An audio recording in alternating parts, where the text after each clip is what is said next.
ನಮಸ್ಕಾರ. ಈಗ ಬೆಳಿಗ್ಗೆ ವಾಟ್ಸಪ್ಪಲ್ಲಿ ನೋಡಿದೆ ನಾನು ನಿಮ್ಮನ್ನ ದರ್ಖಾಸ್ತ್ ಕಮಿಟಿ ಅಂದರೆ ಬಗರುಕುಂ ಕಮಿಟಿ ಸಮಿತಿಗೆ ಸದಸ್ಯರಾಗಿ ನೇಮಕಗೊಂಡಿದ್ದೀರಿ. ನೇಮಕಗೊಳ್ಳೋದಕ್ಕೆ ಶಿಫಾರಸು ಮಾಡಿದ್ದಾರೆ ಮಾನ್ಯ ಶಾಸಕರು ಅಂತ ಹೇಳ್ಬಿಟ್ಟು.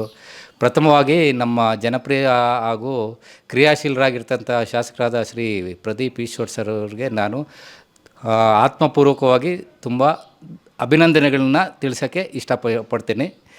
ಈಗ ಬಗರುಕುಂ ಸಮಿತಿಗೆ ಸದಸ್ಯರಾಗಿ ನನ್ನ ನಾಮಿನೇಟು ಮಾಡೋದಕ್ಕೆ ಶಿಫಾರಸು ಮಾಡಿದ್ದಾರೆ. ತುಂಬ ಸಂತೋಷವಾದ ವಿಚಾರ.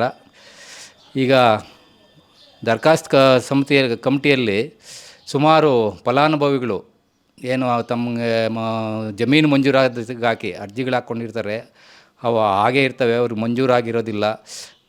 ಅವ್ರ ಹೆಸರಿಗೆ ಏನೋ ಒಂದು ದಾಖಲೆ ಬಂದಿರೋದಿಲ್ಲ, ತಂದು ಅಂತೇಳ್ಬಿಟ್ಟು ಮಾಲೀಕತ್ವ ಬಂದಿರೋದಿಲ್ಲ. ಅಂಥ ಸಮಿತಿಗೆ ನನ್ನ ಶಾಸಕರು ಶಿಫಾರಸು ಮಾಡಿದರೆ ತುಂಬ ಸಂತೋಷ ಆಗ್ತಾಯಿದೆ.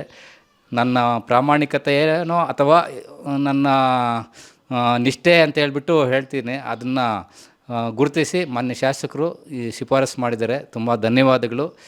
ಸಮಿತಿಯಲ್ಲಿ ಈಗ ಏನು ಮಾಡಬೇಕು ಮಾಡಬಾರ್ದು ಏನೇನು ಅದರಲ್ಲಿ ಲೂಪೋಲ್ಸ್ ಲ್ಯಾಪ್ಸಸ್ ಏನಿದೆ ಅಂತ ಹೇಳ್ಬಿಟ್ಟು ಅದನ್ನ ತಿಳ್ಕೊಂಡು ಅರ್ಹ ಫಲಾನುಭವಿಗಳಿಗೆ ಸರ್ಕಾರಿ ಜಮೀನು ಮಂಜೂರಾಗೋ ವಿಚಾರದಲ್ಲಿ ನಾನು ಒಂದು ನನ್ನ ಕರ್ತವ್ಯ ಏನಿದೆ ಕಾನೂನು ಚೌಕಟ್ಟಿನಲ್ಲಿ ಪಾಲಿಸ್ತೀನಿ ಅಂತ ಹೇಳ್ಬಿಟ್ಟು ಈ ವಿಚಾರದಲ್ಲಿ ಮತ್ತೊಮ್ಮೆ ಮಾನ್ಯ ಶಾಸಕರಿಗೆ ನಾನು ಅಭಿನಂದನೆಗಳನ್ನು ತಿಳಿಸ್ತಾ ಇದ್ದೀನಿ.